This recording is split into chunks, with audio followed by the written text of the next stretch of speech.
Hello everyone, this is JPO, and today I am joined with... Matthew here. I'm Speedy. And Kat. Yes, and we are the Counts of Podcasting in brackets, and today we'll be talking about our top 5 movies of 2017. Oh boy, that should be a fun one. Ugh. Overall, Yeah. what was your movie experience for 2017, guys? Well, I watched the most movies I've seen in a year. I watched over 100 movies, and there were quite a few good ones. There were a few not so good ones, and yeah, I would say it was overall a really great year. Okay. Mine was quite lacking in movies. I just didn't leave the house to watch them, and then didn't look for websites to watch them either. I was quite lazy, so yeah. Mine were pretty much positive. With Alright.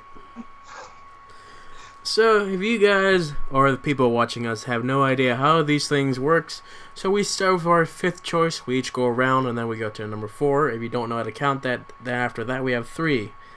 Then we go down to 1, or whatever the number is. And I think we should start with number 5, and I should go first. Okay. My number 5 choice is Dunkirk, a very good war movie. Yeah, that's pretty much all I have to say about it. Yeah, it's a really interesting film. There's not much character and not much plot, and yet it has a lot in it. It's a very well crafted film. Yes. Very interesting how each story takes place over a certain amount of time. How you can actually see ahead to the different story through the perspective of a different story going on. So it's quite interesting. I noticed most of that going on my second viewing. Very fun. Love the music, even though they replay the exact same song over and over again. Sounds like an anime. Yeah, pretty much. But it's very cool. Really enjoyed it. Did love that there was just a lack of dialogue. That everything was mainly action. And Christopher Nolan, he did it again, and I'm excited to see what he does next. Cool. My number 5, and this kind of surprised me that this wasn't higher on the list, but this movie I saw a lot of really good movies. So my number 5 is Star Wars: The Last Jedi. And yeah, there's a whole podcast on my thoughts about it. Sponsored by me. Yes. And yeah, I think it's a really strong Star Wars entry. And this was just a really good year for movies, which is why this didn't make it further up on my list. I will say, with how the story went, I think the third movie's not going to be that great. Yeah, we'll have to see. Yeah. Overall, I could talk a lot about what happened, but really just watch our podcast. We go through a lot of details. It was very good, and I'll really talk more about it later. Okay, so my number 5 was Logan. I'm not that big into action movies, but I have liked the X-Men movies in the past, so I gave this one a try, and it was okay. So,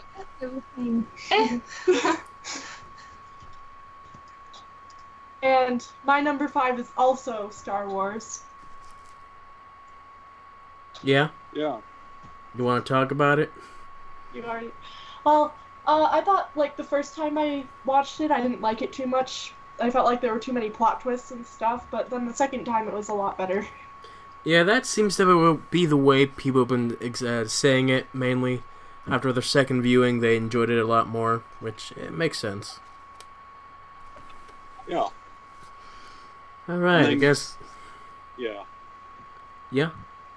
Oh no, I was just going to quick jump back to Logan. Yes, as an action movie, it is very different and unique. Actually, we'll let's talk about it. Well, we'll talk about it more later. So. Yes, and speaking of Logan, my number 4 is Logan. Yay! Perfect. So yeah, very good movie. And I have to say, I forgot to mention how I structured my list. Mainly, I structure my list depending on my rewatchability of the movie, or overall quality. So the higher up in the list I go, that means I felt like rewatching it more. But Logan is the exception because it's one of those rare movies where I feel like rewatching it right after I saw it would just take away from the emotional impact. So it's good when you give it time to watch it again. But yeah, very good movie. Enjoyed how it's a nice send off for Hugh Jackman's character. I do feel like it's kind of rushed at the end with the whole relationship with the girl. Yeah. But I did really like the whole Last of Us vibe that it gave. Yeah, and it's a very interesting superhero movie, in that it's not really a superhero movie. It's a sort of Western more than anything. Yeah. Very good. Well, would not recommend it to your children, though. So. Oh yeah, no. My number 4 is Call Me by Your Name. It's an Italian-American movie about it's a family in northern Italy, and every summer they open up their house to different visitors, and one of these visitors is an exchange student from America. And there's a love story, and it's a very interesting movie because it's long and a lot of it is very slow, and yet it really gets you into the setting of this northern Italy, really beautiful setting. And then when you look back on the movie, it's almost like you're looking back on a memory, not an actual movie. You feel, I mean, it's really interesting just how it's shot and everything. You feel like you're there, and you understand, the surroundings and the heat of the summer, and yeah. Yeah, I haven't actually seen the movie. It's on my list of things to watch. But with the little that I saw of pictures and trailers and whatever, I really liked the scenery, the setting that they chose for the movie of the little Italian-esque area that they got to film in, which I thought was really cool. It's not the traditional thing areas that you would think of Italy. It's very much countryside and stuff like that. So I thought it was really pretty. The little that I have seen. And it has 2 very great performances at its center, with the kid of the family and then the American exchange student. Mm-hmm. They both do a really good job with their roles. Yeah. Okay, so my number 4 was the movie To the Bone, which I saw this past summer. And I mean, I'm not a huge fan of the mental health videos, and so I thought I would just check it out and see how it go. And it didn't disappoint, which is mainly why it ended up on the list in the first place, because usually they try to Hollywoodize these sort of things, but they really I feel going by stories of friends, I feel that it stayed it stayed very true to what actually happens and stuff like that. So I thought it was a really interesting take on things. Yeah, and it's interesting. That one is a sort of semi-memoiric story, and it really shows in the honesty and truth of the characters and their dialogue. Mm-hmm. Yeah, I thought that was cool. Also, I've not seen it. Let me quick look that up, because this year was a really strong year for female directors. It felt like a large amount of established female directors and a lot of new female directors were on the scene in this year. And I think... Really? Yeah, it looks like... I think... I'm looking it up right now. To the Bone was directed by a female, Martine Noxon. Yeah. And it's really interesting seeing such a surge in female directors, because that's never really happened before. I mean, you also have Wonder Woman, Lady Bird. We'll probably talk about a few of these later. It's really interesting seeing this new talent show up. So my number four is Thor. And I just really liked a lot of the action movies that came out. And I liked Thor. It was funny. Yeah. I just saw that one last night, so it's fresh in my mind.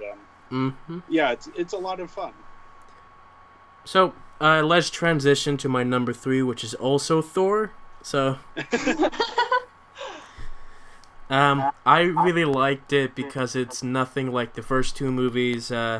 It's a kind of fresher, kind of that whole techno thing, which I really enjoy the change-up. Very comedic.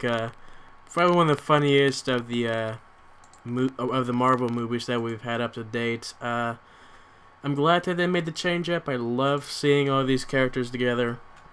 I've only seen it once, so that's because of money. But from what I saw, I really enjoyed it, and I don't know whether or not that experience will change after a second viewing. So who knows?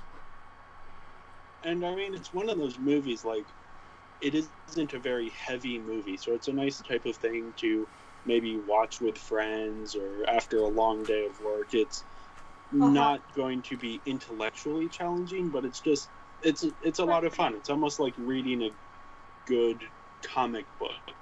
It's just like at least turn your as comics brain are. off and be entertained. Yeah. We have a podcast on that, which isn't the best, but it does its job. Okay then.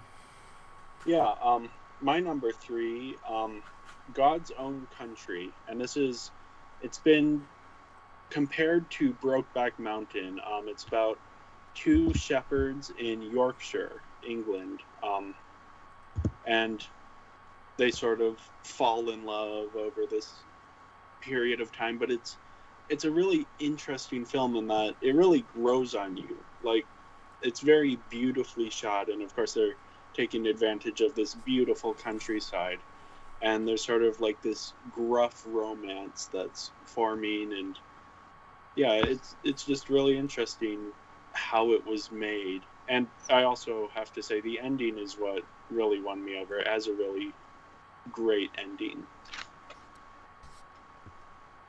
I've never heard of it. Neither have I. That Not surprising, doesn't though. surprise me, but it does surprise me that I haven't heard of it. It looks interesting. Yeah, go check it out if you haven't seen it. Yeah. It also helps that I tweeted about it, and the director liked my tweet. Nice. So You're famous now. yep. So that was sort of a really interesting moment of, like, I really enjoyed this movie, and then to see that the director had seen that I had enjoyed it, and that's something that you get with the internet, is this interaction. Yeah. We're on 3 now, right? Yeah. Yes. My third one is Beauty and the Beast. Okay. It was Beauty and the Beast is my favorite Disney princess. Okay, so for them to recreate it and then also to have Emma Watson in the movie, which I really like as an actress. I don't know. It was really good. I mean, her voice was almost there. They had to help her out a little bit with machines, but it was all in all, it was pretty good. I liked the music. I liked the cinematography. The animation wasn't bad. So yeah, and it was really cute. Yeah, Yeah. it's kind of like the romance equivalent of Thor, where it's like, it isn't this big psychological thing. It's just like a comfort movie. Okay. Yeah, okay, I see that now. Yeah, I watched it on the plane coming down here, and so it was nice to be able to ignore everyone else and just sit down and watch it. So I personally didn't like it as much as the animated version. yeah, I mean, of course, original is always better, but it I was felt good. like it fell short, so. And all those extra songs that they put in, it was just like, no. And they took out some lines from this other song. And... I mean, compared to the original, no, it's not as good, but it was in and of itself a good movie. Yeah, and it's something, you know, I think what they did add a little bit, so it isn't They like did there's add. nothing new. And it's almost more important is that they're showing that they don't need animation to make these movies anymore. They can do it in live action. Yeah. I'm just against remaking your already a cult classic movie into just over again in live action, which I don't really think that's a good idea. And I'm not really looking forward to their plans of remaking The Lion King in live action. Yeah. And also, with their recent announcements of making a live action Kim Possible. What? Is that a Yeah, thing? that's a thing that's I am coming. looking this up. I mean, yeah. I think if Disney can learn to stop, I think that these live action fairy tale movies could be a lot of fun. But I think the problem is they are maybe going to oversaturate the market and undercut their previously existing films. Are they still doing Mulan, a live action Mulan? Yeah, they recently Actually- hired an actress. That would sound interesting. I'm excited for that one. But Lion King, Kim Possible, just no. And this is just based on personal preferences. I mean, oh boy. Kim Yeah. Possible. Okay. It's a TV show. Oh, you know what? Whatever. Yeah. Okay, change of subject. My number 3 is Logan, which we already went over. And yeah, I really liked it too. The problem is the first time, or was it the second time? When I saw it one of the times, we were in the D-box seats, the seats that move, and those were kind of distracting because they would close a door and your seat would shake Yeah. the door. And that really brought you out of the movie, but watching it normally was good. Yeah, and it's a really special movie in that you don't typically see this kind of superhero movie. I still need to watch the noir version of it. Yeah, I've seen scenes from it. I do think it does take a little bit away from it, but I think Yeah. it's really cool to just sort of, it gets you to think of the movie differently. Mm-hmm. That's the black and white version. Yeah. We know French. We watch Miraculous Ladybug. Is that what you kids are watching these days? Yes, it's great. Okay, whatever you say. It seems like we're going through this podcast a lot faster than we would normally do in past years. I don't know. I guess we're just getting to the point much faster. Okay. It's a good thing. We have years of experience under our belts. Oh, And yeah. also, it seems like we have the less chatty people in our group now, so... Sorry. Or maybe just our list, the movies aren't as fun to talk about. Oh, don't worry. The first one on my list is for me. Oh, same here. So we're good. Let's Okay. just stretch out number 1. Okay, so my number 2 is really where the definition of where my top 5 comes in, my rewatchability of it. So my number 2 movie of 2017 is the My Little Pony movie. Yeah. In terms of quality, it's okay. It just, you can tell that the studio just really wanted to play this movie safe and not try to do anything new or extravagant as to just annoy the fan base. But by playing it safe, some fan base is a bit annoyed, but I enjoyed the movie. It was good, fun. I like all the songs. I have the soundtrack in my desk. Purchased it. Enjoyed it. There's a whole podcast with me, FlameWolf, and his brother. That went on for a while, especially with those two. Sorry, we don't talk as much as them. Oh yeah, it's fine. It's fine. I mean, it's easier to edit the podcast afterwards. Oh, I'm sure. But yeah, it's a fun movie. Would I say it's the best story for My Little Pony? No, there's been better, but it's alright. Cute. Okay. My number 2 movie, this was a really special movie. Despite some negative reviews, and it was booed at Cannes, and it was sort of this underdog movie, but it's a really special and unique story, and that's Okja, which is a Netflix movie about a girl and her super pig as they fight off this giant corporation, and then there's this sort of Wes Anderson-inspired ALF, Animal Liberation Front, that's fighting to keep this animal from being captured. And it's a really interesting movie because it switches very quickly between this like adventurous comedy and then just this like oppressive darkness, and it does so with ease and really powerfully. It's a very emotional story, and yet it's also a lot of fun. My second movie is also Okja. So I'm just gonna keep on talking about it. Okay, so everything you said I agree with. But to add more, I'm gonna just focus more on the ending. I'm not gonna give anything away, but like when the ending came, I was all rooting for everything to end happily, and it does, and it doesn't at the same time, and all of a sudden the credits roll on the screen, and you're just left there staring, and you're going, wait, how am I supposed to feel about this? That's an anime for you. It's like true. Because, I mean, Yes, this is. You want to believe that everything is fine, but it isn't, and you want to rewatch the movie just to see if things would change or something like that, It was one of the very few movies that I actually rewatched this year. I don't usually rewatch movies that often, so I decided to sit back down and watch it again, and it was just as good the second time. Just as funny and just as heart-wrenching and just as adventurous as it was the first time. So I thoroughly enjoyed this movie, and that is why it's my second. And the CGI in it for, they have to create this giant pig. It's a hippopotamus, it's not a pig. It doesn't look like a pig.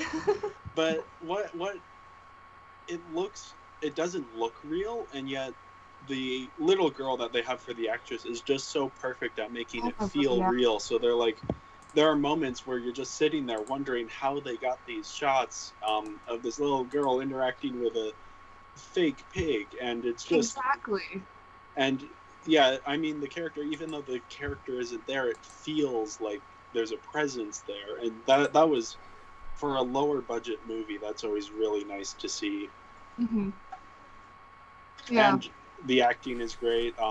It is, even though it looks like it's made for kids, it is definitely not for kids. And I know that there were some things being said against Netflix for making it look like a kids movie. Yeah. So don't go in expecting. The trailer was obvious that it was not for kids. I don't. Yeah. It's like when people to see Deadpool. Yeah, and this one is not as bad as Deadpool, but probably the simplest way to put it is there's a bit of like Holocaust imagery, especially nearer to the end. Yeah, it was definitely sad, and the main actress for the movie, Tilda Swinton, which I like to watch pretty much any movie that she's in, did an amazing job as always. So and the South Korean girl that they found for the main character, like I said, she's just incredible. Yeah. And you really see her journey as it's a coming of age movie, and that she's going out into the world and experiencing things for the first time. Yeah. And especially for her, she lived out in the middle of nowhere on top of a hill. So yeah. And it's on Netflix, so most likely, yeah. You can watch it right now. Yeah, 2. My number 2 is Blade Runner 2049. And I went to see it with Matthew, actually. And I really liked the experience, and I just thought it was shot very well, and then, I don't know. It was just good. It was just amazing. Well, yeah, we saw it in IMAX, so that definitely boosted the experience, and I'll talk about it a bit more later, but yeah, like you said, the cinematography and the sound design, it's just this very powerful movie. Uh-huh. And then you're like drawn into it also. Yeah, and I remember you told me afterwards it felt like an action-packed movie, and then we thought back on it, and there weren't that many action scenes. Yeah. So it's just this like tension, and it's really interesting. It's 2.5 hours long, and yet it feels it's constantly moving forward. I haven't seen it. I also really liked how realistic the world seemed. Because, like, I don't know, maybe it's just me, but, like, movies that you see that take place in the future are usually kind of, like, bright, and then they seem kind of unrealistic, but Blade Runner did it really well. Where it seemed like everything was there, and it all made sense.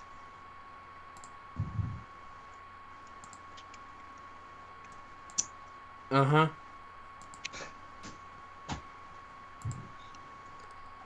I think we're on our number ones now. Well, okay Yeah. then. Well, do we want to quick do honorable mentions to build up the suspense? Sure. We can do honorable mentions. What do we want to do for? Can I honorably mention a movie I haven't seen? Sure. That's what this is for. Yes. Rebel in the Rye. Which, okay. The Catcher in the Rye is a book that I first, I read. I tried reading freshman year, sophomore year, junior year, and I finally was able to finish it this year. And it's like the smallest book on the face of this earth. And yet it is so just amazing. Anyway, the movie The Rebel in the Rye, which focuses on J.D. Salinger, whatever his last name is, just seems really cool. I like the actor Nicholas Hoult, so that obviously adds on to it. But the movie in and of itself, J.D. Salinger was, or whatever his last name was a recluse, yeah, who hated the attention, hated the spotlight that his book brought to him. So for the movie industry to be like, hey, whatever, screw you, we're gonna make a movie about you, just makes me laugh. And then the movie in and of itself just seems really good, so I'm excited to watch it. Yeah, I'll go through my honorable mentions. I have quite a few of them.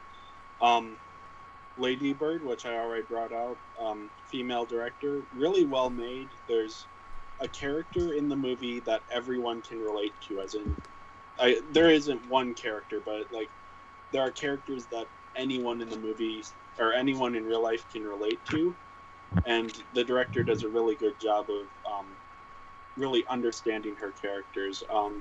Sofia Coppola's The Beguiled, which kind of got buried. That was a winner at Cannes and a big deal. And that's sort of like, it feels almost like a horror short story. And it has this really nice atmosphere. Mudbound, which is a Netflix movie about racism in the South after World War II. Really emotional and impactful. And yeah, it's worth checking out. Wonder Woman, which I just really love that movie, and I think that Wonder Woman is such an inspiring character, even if I didn't like the last act of the movie. And then I, Tonya, which is about Tonya Harding and is hilarious but also tragic. Okay. So for my honorable mentions, my first honorable mention was actually a movie that almost took my top 5 spot for number 5. It's also a movie that I watched for the first time like yesterday, so it's something I really enjoyed, and that movie is actually Cars 3. I have not seen that. Yes, for quite an odd thing to be on the top 5 list. It was actually a very good movie. It had all the right things that I would have liked from Cars, like all the nice comebacks. A really nice story that I feel like that whole Cars universe needed. And I did like how everything all went together. I do feel like they should have made some reference to the second Cars movies, maybe just make fun of it or just have some small bit of continuity, but it was never ever mentioned or referenced at all, as if the movie never existed, which, it's okay. Another honorable mention would be War for the Planet of the Apes. That's a series that I've been following since it first came out, and I'm glad to see the whole trilogy go through its whole cycle. I'm not sure they plan on continuing it with any more movies, but I liked how the story just told the rise of the Planet of the Apes and all that. The ending, however, has like a small bit of like thing that they never addressed about whether or not a character will die or not, but you know. And then I think my last honorable mention for this year, is Justice League. A fun movie. Check out our podcast about that. And yeah.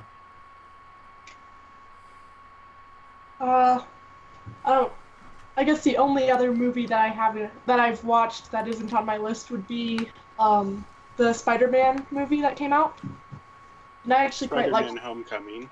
Yeah, Spider-Man Homecoming. I actually liked that one. It would have been on my list if there were more spots. I just like the action movies where you can kind of just turn your brain off and watch them. And Marvel is very good at those. Yes. Yes. Are you ready for number one? Okay. So for my number one movie of 2017, if you know me, then it should be an obvious selection, and that would be Star Wars The Last Jedi. It's a Star Wars movie. I enjoyed what they added to the universe. I do feel like they could handle some things better, or they could have done some things differently, but I did enjoy with what I got. Check out our podcast. Yeah. It's one of the better Star Wars movies, I think, and it's very unique. But I also feel like there were a lot of really good movies that I saw this year, which is why Star Wars didn't make it higher on this list. For me. Yes. Well, my number one is Blade Runner 2049, which we've already touched on a little bit. I'm a huge Blade Runner fan. I have the collector's edition of the original, and I just really love sort of the world that movie created. So I was really nervous for this new one. And I actually was really impressed. If you ask me which one I prefer, I honestly am not sure. They're both incredibly well-made movies, very different styles. The first one is almost like a dream, whereas the second one is more like a police procedural. And they're both really well-made, really interesting environments. And I really liked Blade Runner 2049. It's probably my favorite sequel in general, and it's just incredible how well they were able to bring back the world, and yeah, I really loved it. And also, I mean, I already told you that I watched it, and it was nice that I didn't actually need to watch the first one to understand what was going on. Yeah, I mean, you need to have a knowledge of the first one, but You just need like a hazy knowledge, though. You don't. Yeah. You can just have someone describe kind of the world, and then you're fine. And the story itself is so engaging, and it breaks cliches very, very strongly. I actually recommend that you go in having known as little as you can about it, just because there's so many twists and turns, and it grabs you and really brings you along for the ride, and it's a lot of fun. Okay, so my number one, I liked this movie so much that I'm ignoring facts as to when it actually came out, and it is on my list, which is Your Name, which is this really adorable anime that came out last year in 2016, but whatever. I actually just watched this like last week. I think I was supposed to be studying for finals, and I always end up watching the randomest stuff during finals week that I would normally have never clicked on if it weren't finals week, and I never regret it. So, Your Name is this adorable movie of these two people a boy who lives in the city and a girl who lives in the country. They're connected through their dreams, kind of like when they go to sleep, they wake up as the other person, like in the other person's body. And I know that idea has been used before, where like other people appear in other people's bodies, but this was extremely unique in the way that the writers presented it, and how they were connected. It was really adorable. It was really funny. It made you cry. It made you laugh, and it made you want to watch it again. So, I recommend it. It's amazing. Yeah, I'm agreeing with me. Cat, whatever. And we did talk about this in last year's podcast, but since this it's a foreign film, so it's obviously distributed a bit differently, which is why it also like nominated for an Oscar and all that. I'm not remembering. I feel like something happened. But yes, it's a very, very well-made movie. It won a bunch of awards in Japan. I know it didn't win anything in the Oscars. Doesn't look like it was nominated for an Oscar, but I think that might have been more the production company behind it than the movie itself. It was a really good movie, though. And it was also super beautiful. Like, yes! Just the animation and all the backgrounds and everything was beautiful. Yeah, it was good. And your number one? My number one is very often compared to Your Name, even though they're pretty different. Yeah. And it's called A Silent Voice, also a Japanese film. Yeah. And it came out around the same time, and then it's also a love story, but it's very different. So it's about, I don't know.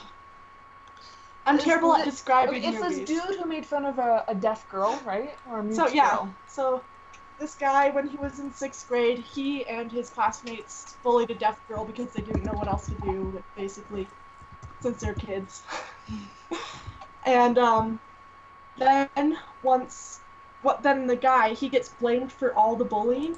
And so when he goes into, like, middle school, no one wants to be his friend. And then in high school, he's become this, antisocial guy. And I think he has social anxiety and all of that. And then it's asking the question, basically, throughout the whole movie of, like, can someone be forgiven for what they did in the past? And it's just amazing. It looks adorable. It's adorable. It's also, like, filled with emotion, and there are super tense moments. I think the directing was done amazingly, and the sound design is amazing, and, like, there's just, like, when the deaf girl first comes on, there's just these, like, broken piano notes, and then it's just good. I don't know. Yeah. Uh-huh. See, that's all we have for our number one's choices. Yeah. Some really great movies this year.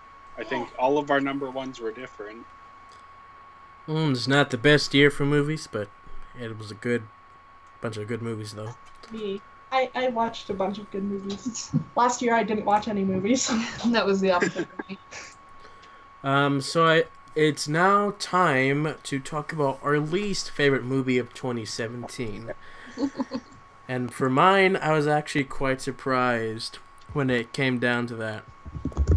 Originally, my least favorite movie was going to be Alien Covenant because how that just completely botched everything.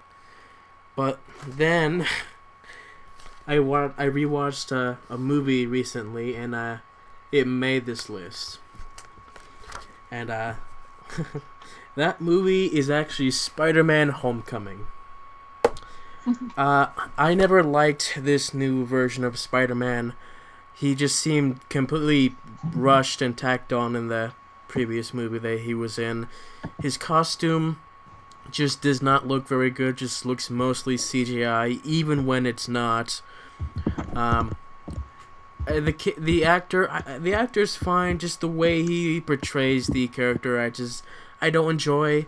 And one thing that's really takes away from this film is just the overall high school drama about, oh, I like this character. Should I talk to her or should I not? We have this bully character that just makes these dumb jokes. There's just all this stupid high school humor. There's just here's one of the biggest factors that just put this thing onto my list. When I was watching this, I was physically cringing and I was actually also hurting as well. So when it's something that bad, it's obviously not very good. I'd say one of the only saving graces in this movie would be Michael Keaton as the Vulture. Like, he's just a great actor, and like I just really love all of his scenes with him in it. It's just great for him, but not for everyone else. But yeah. Now, that's interesting because I had basically exactly the opposite response to you. The first time I watched it, I really didn't like it.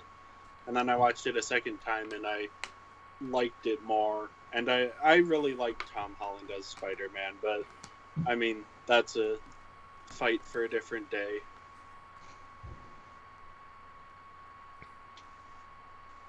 Yeah, I mean, it's an interesting movie, and I do think it sometimes doesn't execute its concept as well as it should. Like you said, the high school drama mixed with superhero movie. Yeah.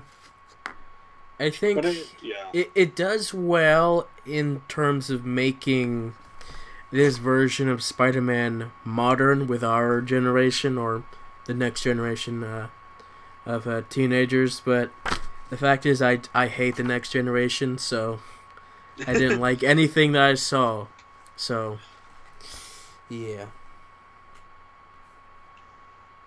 And like Kat said, I mean, it's just one of those movies where if you can turn your brain off and just enjoy it, it's definitely a really good movie. But I haven't done that in years. If you're thinking about it a bit too much, then it may be a little bit less enjoyable. Maybe it hurts a lot more that now that I'm in college, so yeah. So it may be timing as well. Yeah. My worst movie is, well, it was interesting. I saw a lot of bad movies this year. I saw Baywatch. I saw Pirates of the Caribbean 5 or whatever number we're on. It was fun the first time, but second viewing, it just took away all continuity. Well, yeah. But in general, I think those movies, everyone knew that those movies were going to be bad. So instead, for my worst movie, I have one. It kind of surprised me because I liked it a lot the first time I saw it. And that's Ghost in the Shell. Oh, really? And this is based on an anime of the same name, and the anime movie is one of my favorite animated movies of all time. It's just this incredible story, and I think the live-action remake, what hurts so much about it is, first off, it's this really interesting concept that they completely waste. They try and Hollywoodize it, which doesn't really work out. Then you have a script, which the first time I saw it, I thought it was interesting, if a bit slow, but the second time I couldn't get through some of the dialogue scenes. They were so bad. And then you have this incredible production design, like the visuals and the sound and everything. They're some of the best I've seen. It's almost better than the new Blade Runner movie. And maybe if that hadn't come out this year, I would have had more respect for Ghost in the Shell. But you have this great talent that's just being wasted. The director of the movie, Rupert Sanders, his most famous movie besides this is Snow White and the Huntsman, which is another one of those movies that takes, great production design and kind of wastes it. And it really hurts thinking that some people will only ever see the live action Ghost in the Shell and never actually see what its full potential.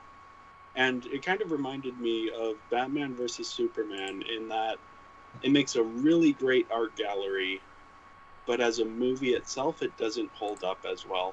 Which I disagree. Yeah. I know that may be a bit of a contentious statement, but I feel that sums up what I think about both movies best. Especially this Ghost in the Shell movie is visually brilliant, and the sound design and everything, like, it's just top notch. I believe it's actually the same company, Weta Workshops. They did Lord of the Rings, and they also did the new Blade Runner movie. So, and it just, I mean, the city, someone compared it to Pandora from the Avatar movie, but instead in city form, because you have all these neon advertisements, and, you know, it's just this very beautiful setting, but the story set inside it is really bad. And then, I won't spoil anything, but they do something that is incredibly poor taste. There was a whitewashing controversy, and they decided to handle it within the movie itself in probably the worst way possible. And the first time I saw that, that didn't bother me because I was able to block it out of my mind. But the second time I couldn't stop thinking about it, and it really ruins the experience. Along with the poor pacing and subpar directing.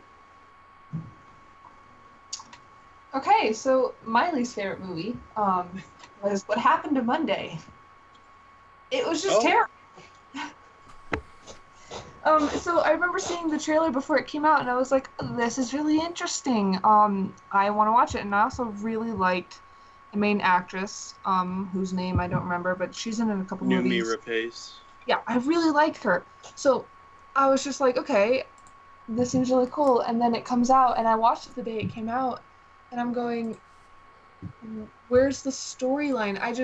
It was slow, it didn't make sense, and then all of a sudden, everyone was dying, and then the ending happens, and like Okja, you know, where you want to be happy because it ends on a positive note, but also everything else is falling apart around it, you know. The same thing happens, but it had a different effect on me, where I was just going, okay, sure, fine. So the main character, you know, won in the end, or whatever. I mean, however you want to look at it. But nothing has ever resolved at all, and, you know, it's just kind of like a part one out of 500 years of history or something like that. Like, it was a weird story to tell. It was awkward and random and just not good. It was just not good. Yeah, I mean, I also saw that movie, and I do agree that it is very formulaic and maybe a bit unsatisfying. I do like having so many main characters because you can kill them off, and then there's more of the suspense aspect. But I do agree that they didn't do anything with that. Exactly. And I do think one of my bigger problems with it is that it's in this new craze of making movies inspired by the world of Blade Runner. So you have Ghost in the Shell, you have the new Blade Runner, you have What Happened to Monday, you have Netflix's Altered Carbon, and there's another Netflix movie, and it's kind of diluting the formula a little bit. Yeah, I wouldn't recommend it. Yeah, I mean, it's an interesting movie, but it definitely could have been better. Mm-hmm. And yeah, that's, you know, my thing with Ghost in the Shell is it's all about wasted potential more than necessarily quality. Okay. My worst movie was Netflix Death Note, the live action one. Mm-hmm. I mean, I knew it would be bad. I just didn't expect it to be this bad. Nat Wolf's in it, which means it should have been good. So, I mean, basically, the original series, which they took inspiration from, very loose inspiration from, is a psychological thriller, and then there's all this tension, and it's a cat and mouse game, Mm-hmm. and it's very engaging. But then it seems for the live action, they kind of turned it into like an action drama kind of movie. Well, almost Final Destination style deaths happening as well. Yeah, they had, in the original, everyone is dying of heart attacks, and so they just basically collapse on the ground. But Yeah. in the movie, they have to have people's heads splitting open and all that. What? Yeah. Like, my dad, who had read the original manga, he walked into the room like halfway through when I was watching it, and he had no idea what was going on because it had changed so much. And basically, what I see is that they took all the good stuff, like the tension, the main character, and main characters, and then they just said, let's get rid of that and bring something else in. Yeah, I mean, they tried to cram a season of TV into, I think it's an hour and 40 minutes, and it just doesn't fit. Yeah, just that was a bad enough idea. But then they even changed, like, the main character's girlfriend. The main character, like, Light and Mia or Misa, whatever you want to call her, they basically switched characters in the live action, it seemed like. Which was really weird. So the only thing that I would even watch the live action Death Note for would just to see Willem Dafoe as Ryuk. Oh, you don't see him. He's barely in it. I know. Like a minute. What? Why? Or less. That's terrible. I mean, you hire this actor that seems like a good choice for this character, Oh but yeah, he's a perfect fit, but And then you have the actor for Light on a bunch, and then I don't like him. oh yeah, there's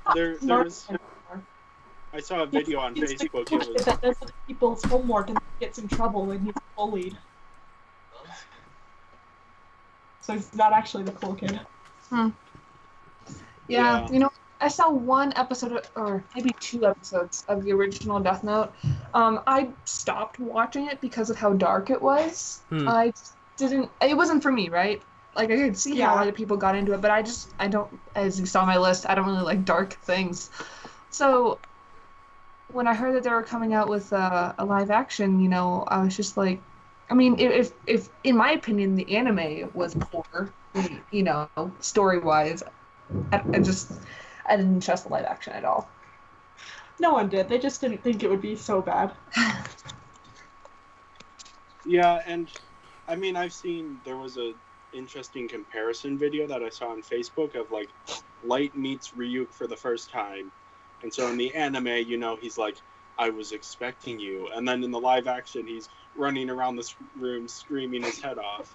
And it's just sort of, and that really exemplifies the difference between the two movies. Of one is this sort of somber, sober tale of like a slow descent into darkness, and the other one's like, scary stuff, noises.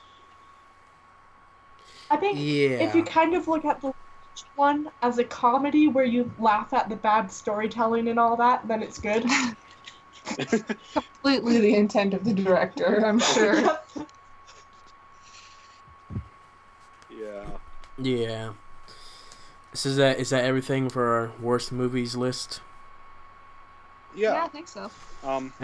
Now there were a lot of bad movies this year, but I think a lot of it was just missed potential. I don't know. Next year seems like it could be piling up on the bad movies.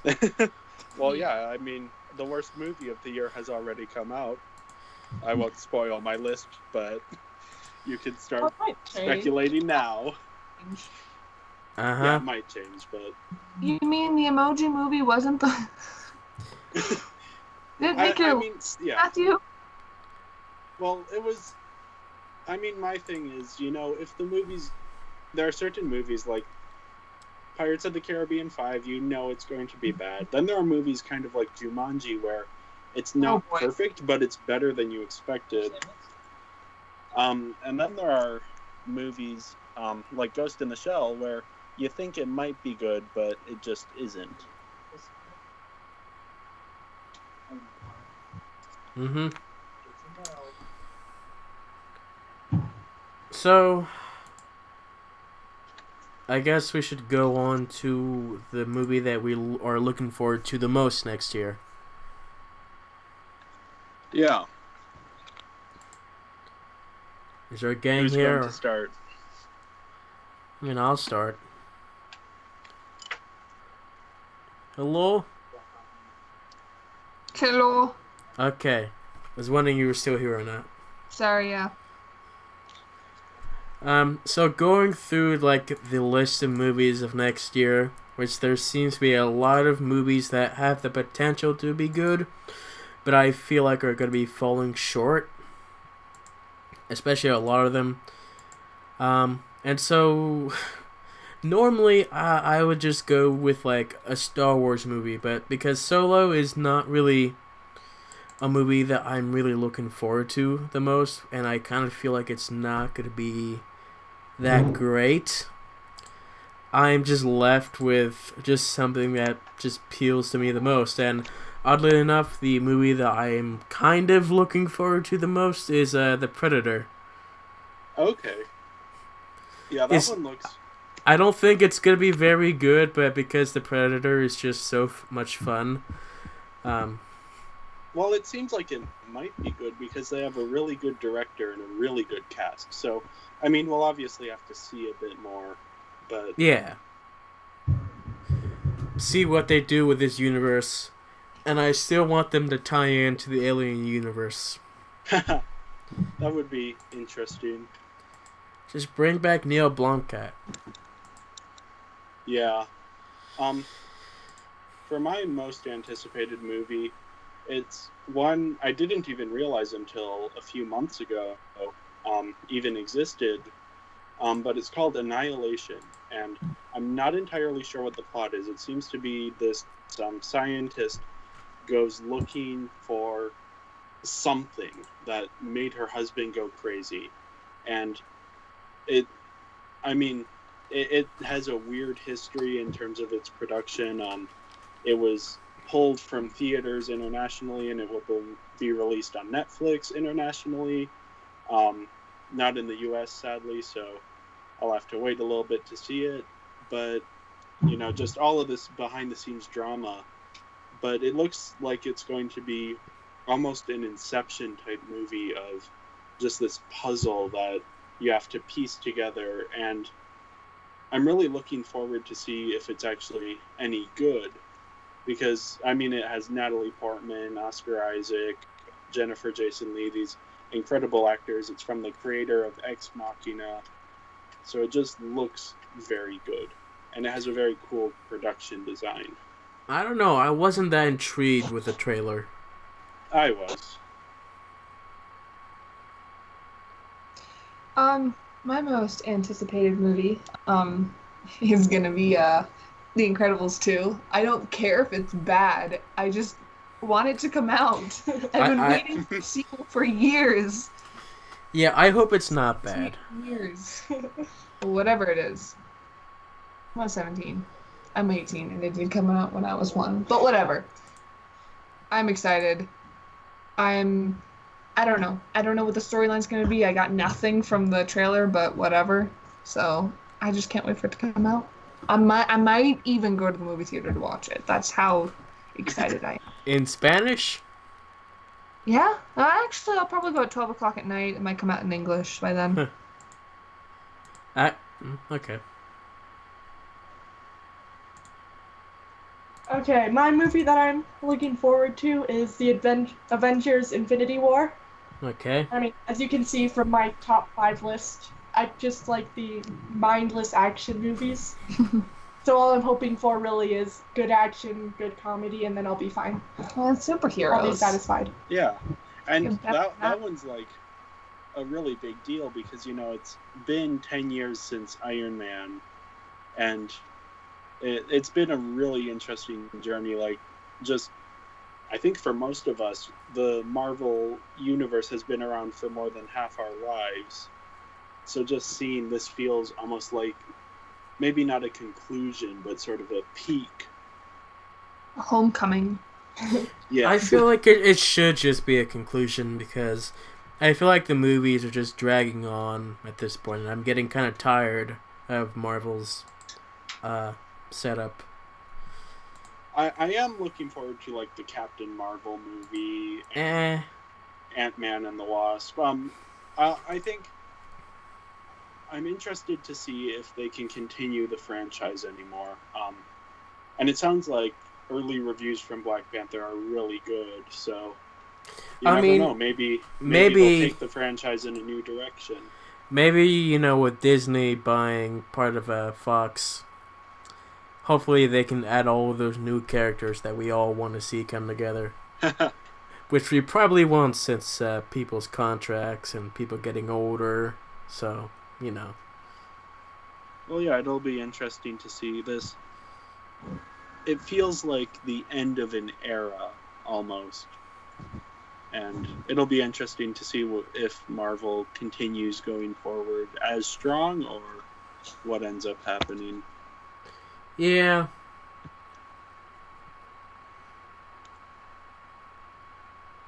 So is that everything we have for this podcast? I think so. Yeah. Yeah. Okay, and I guess this podcast wasn't a short one, which is a good thing. Okay, I guess that's all we have for now, folks. So yeah, thank you guys for joining us, and we hope to see you all next time. Bye. Bye. Bye.